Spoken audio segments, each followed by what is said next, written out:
Hello there, I'm Lorraine Kelly and I've been on Breakfast TV in the UK for 35 years.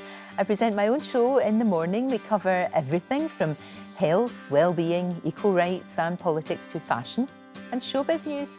I started off as a trainee reporter on my local newspaper in Scotland, and I was supposed to go to university to study Russian and English, but I went into journalism instead. Well, after a few years, I decided I wanted to work for the BBC.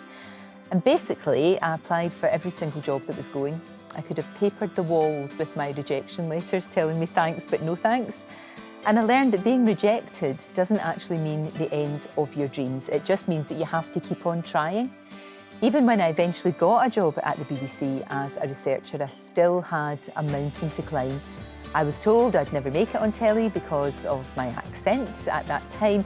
It was back in 1984 and no one really spoke like me. I was told to have elocution lessons, but I didn't do that. Instead, I applied for the position of Scottish correspondent with TVAM. That was the new breakfast TV station in the UK. The boss was Australian. He just wanted a reporter that could do the job, basically. He thought me having a Scottish accent was very positive. So I ended up covering some really tough news stories, as well as politics and sport. And then I was brought down to London to be a presenter on the sofa. I was very, very lucky in my career and never really experienced any kind of sexism until I went off to have my baby. That was 25 years ago, and my contract wasn't renewed while I was off on maternity leave. That was a huge blow. Your confidence isn't exactly very high when you've just had a baby and your emotions are all over the place. I certainly felt like that, and also felt physically out of shape as well. I had to pick myself up and go out looking for work.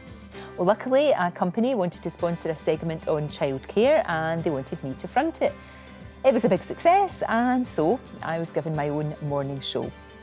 I actually feel very lucky that when I was young, there was no such thing as social media and trolls on Twitter and Instagram. And although I was bullied at school, that stopped when I got back home. But now, of course, as we know, bullies can continue to prey on their victims online 24/7. I was also able to make my mistakes in the early days of my career without being lambasted on social media, because it just wasn't there. Being in a high-profile job, of course, I do sometimes get abuse online, but I don't really use Twitter very much. And basically, if anybody's really vicious, I just mute them. I don't block them because then they know they've got to you. I just mute them so that they're basically ranting into an empty room. The key is not to give them power over you.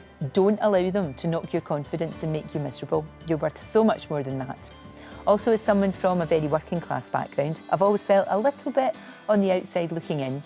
You've got that feeling that you maybe aren't good enough. People are better than you, more educated, more confident, and have more of a right to success and happiness. Of course, rationally, I know that's nonsense, but it's taken me a long, long time to realise that most people feel exactly the same. And you know what? People who seem arrogant and uncaring usually are a bundle of nerves and insecurity, and they're disguising that by being all bluff and blustery.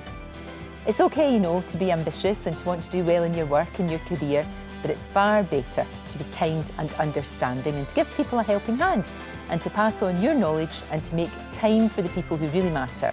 That's your family and your friends. I wish you all the best in everything that you do.